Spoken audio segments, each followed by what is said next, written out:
It's a really exciting time with the Inflation Reduction Act being announced recently in the US.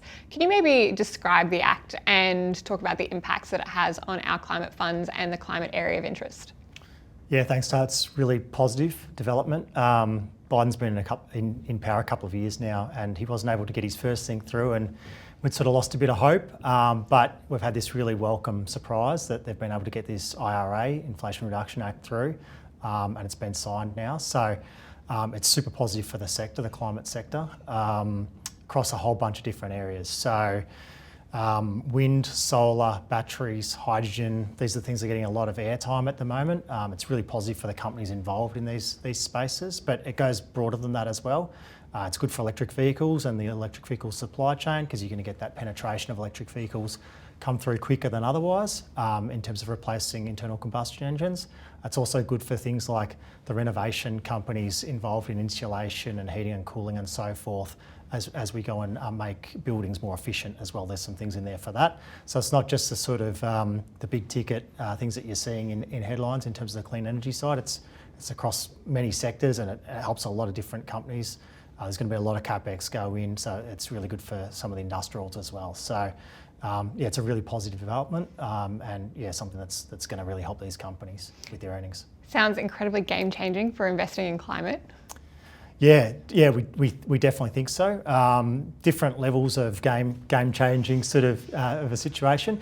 For some of the things that we were thinking were further out into the future, like green hydrogen, it's definitely a game changer. It pulls it right forward, we think now.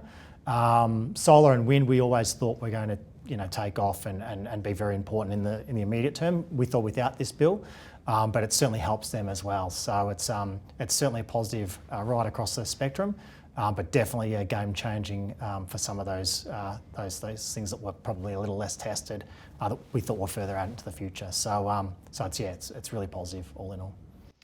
Nick, you've spoken about the three tailwinds of countries, companies and investor targets converging. Can you maybe describe how the bill will impact each of these tailwinds? Yeah, so we've often talked about, the decarbonisation would happen no matter what, because companies wanted it to happen and investors wanted it to happen. What this particular legislation is around the countryside, and it's important to stress that it creates the regulatory framework for all three of those things to interact. And so a simple example would be here is in the US, a wind credit or a subsidy for building a wind development or a renewable wind development would be renewed every 2 years. And so every 2 years, legislation would have the legislature would have an argument about whether they'd extend it or not. They've now enshrined it for 10 years. It's a decade, locked in. Solar, locked in for a decade. Hydrogen, locked in for a decade. Nuclear credits, locked in for a decade. EV credits locked in for a decade. And so this is the reason why that's so exciting, because it creates this framework for now all of this to happen. And it's a framework that's enshrined in legislation. You'd have to repeal the legislation for it to go away. So that gives the certainty for companies to now go out and invest.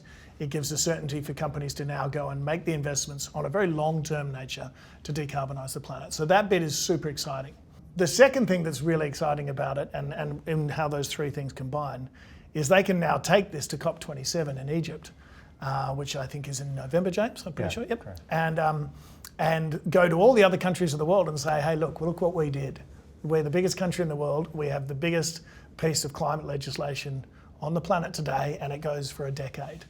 And then you can bet your bottom dollar the Australian Prime Minister's going to have to come up with the same thing, as is the Chinese, as are the Indians, etc. And so we think this is really going to get the momentum going behind the framework around that we're going to need to decarbonise the planet, and obviously to create momentum for all the stocks that James just talked about.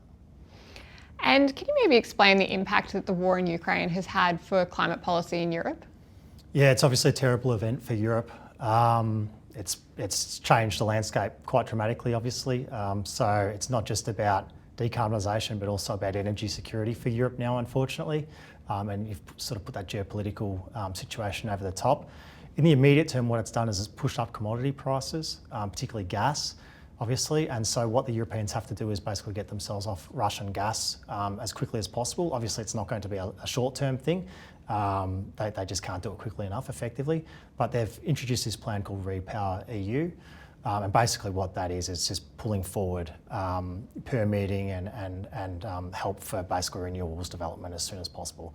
The other thing they've done is they've decided to keep their nuclear industry running a little bit longer than what was planned post Fukushima, and in the short term they've just had to burn more coal. So it's unfortunate this has occurred because it's actually going to push up carbon emissions this year. But actually, medium to longer term, it's a real positive for the trajectory for decarbonisation of Europe and the build out of renewables, because they're basically forced now to do it. So again, it's a positive tailwind. It's a bit of a bleak situation, but it's a silver lining in what's happened, I suppose, in that it's going to force these countries to actually decarbonise even faster than what they already were doing. And the Europeans were obviously already leading the charge globally, but they're going to have to do it even quicker now. So it's a positive for those renewable developers in that region and the companies that feed into those developers as well. So again, it's another positive for actually the sector that we look at in terms of the companies that we invest in and the companies that we talk to. So it's positive for those companies. What do these legislations mean for investors today? I think the simple way to think about it is we've always thought decarbonisation is just a classic S-curve opportunity, i.e. we have carbon emitting and the decarbonising way to do it. We think the path is on, the world is on a path to decarbonise the planet. It's going to cost more than $50 trillion. It's going to take 30 years. That's $50 trillion in revenue for the companies that help enable that decarbonisation. And the regulatory framework that's now indoctrinated for a decade, and I expect other countries to follow, just means it's going to happen faster. It's going to happen faster because the economic incentives are now there to do it. And the economic incentives are going to drive investment to there because the government's got their regulatory framework in place. And so the 30 years will hopefully be 10. The US target is only 10 years. And what that means is it moves faster, which means these companies that enable decarbonisation, their earnings will grow faster because the investment's going to come. And all we're doing here is, quite frankly, following the money to who's going to enable that decarbonisation and investing in the companies that we think would benefit. And from our point of view, that all just gets pulled forward now.